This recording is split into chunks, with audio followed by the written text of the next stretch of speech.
Hey everyone, it's Mike here, and want to go over the economic data for the market report. Today, every Thursday, we get the jobless claims report, and last week's report came in at 787,000 people applying for first-time benefits. However, that did get revised slightly lower, down by 3,000 to 784,000. Forecast for this week's report came in at 795,000. However, it came in much higher at 965,000. This is the highest number we've seen since probably like August. So, unfortunately, we were kind of seeing this going downwards. Now we're seeing a big spike here. Obviously, these are in correlation to renewed lockdowns due to coronavirus, measures that some states are taking. Uh, which is well, anyways, that's more a personal choice. We do got continued claims. This was actually coming downwards as well, but this one jumped up as well. So like its counterpart, this jumped up. We were kind of seeing some good news where it was coming lower, and unfortunately, this week it came in much higher at by almost over 200,000. Let's jump ahead, see what's going on with the headline news. Stocks are up. They're kind of disregarding some stuff out there regards to impeachments going on, the jobs numbers. Uh, they actually may think that bad news it may be good news because we're also talking about another stimulus package 3.0. Uh, Biden is supposed to be talking about a package. There was talk that initially it's going to be 1.3 trillion, where it gets money to uh, more municipalities, to back to people, to all over the place, and it's supposed to be around 1.3 trillion. Now it sounds like it could be increased to 2 trillion.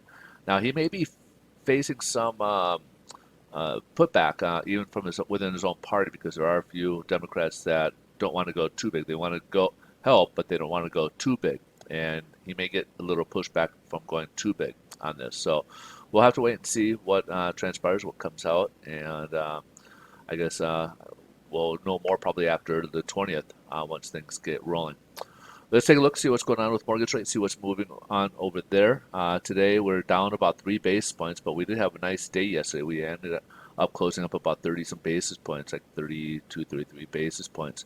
But right now we're just down about, we did start off, you can see here, we started off down here much further and come up a little bit, but right now we're down about 3 basis points. This won't change pricing. Pricing should be about the same. We did have some price improvements yesterday, thankfully, after this long, drawn-out line here. But thankfully, we did get a price improvement. So for the most part, most lenders will be priced at unchanged from yesterday's closing. If they did not close, or depending on how much of improvement they gave, they might be slightly better today as a result. But today is going to be a pivotal day because we want to keep an eye on what's going to happen here in terms of the market.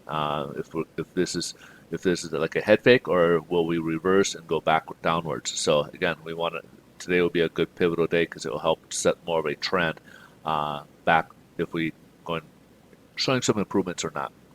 Uh, yields are down a little bit, 1.09. When I did this yesterday, it was just a hair under 1.10, so kind of that same range between these two technical levels. We're going up against a new technical level, which we could potentially drop below again. So this is another avenue. Now, stocks could be affected by the high yields too, because what happens is with the higher yields, uh, they may have to reevaluate the value of those stocks. So they're basing on really low interest rates, which will help over with their costs when corporate debt. Now with the higher yields, that means corporations could be paying a lot more, and now they have to be reevaluated, and that could we could see a turn in the stock market as well.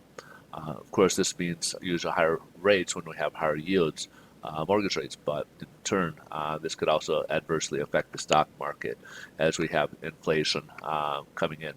So just watch it. Something we'll keep our eyes on. Again, we've talked about inflation in the past, a lot, even some of the stimulus during the Great Credit Crisis and everything, but we never really got that spike that we had anticipated. So it'll be interesting to see what the Fed does to keep that contained and getting into too much hot water there.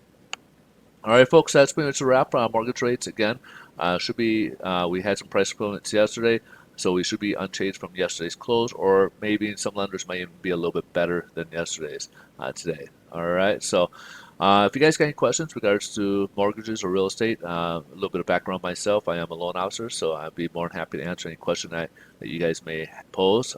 Just please feel free to send a message through the direct message me through the site that you may have found this from. That might be the best way to get. I will send a link on a at some point, I'll try add a link so you can reach me through a better access here, center point. I'm still working on that, but I will hopefully have that out soon. Um, but if you guys are looking for help on refinances or purchases, I'd be more than happy to look at that as well. Please feel free to give me a try on those. The lender I work with is a national lender, so we do handle all 50 states. You guys have a great rest of your day. Thanks so much for watching, and I look forward to seeing you guys in tomorrow's video. Bye bye.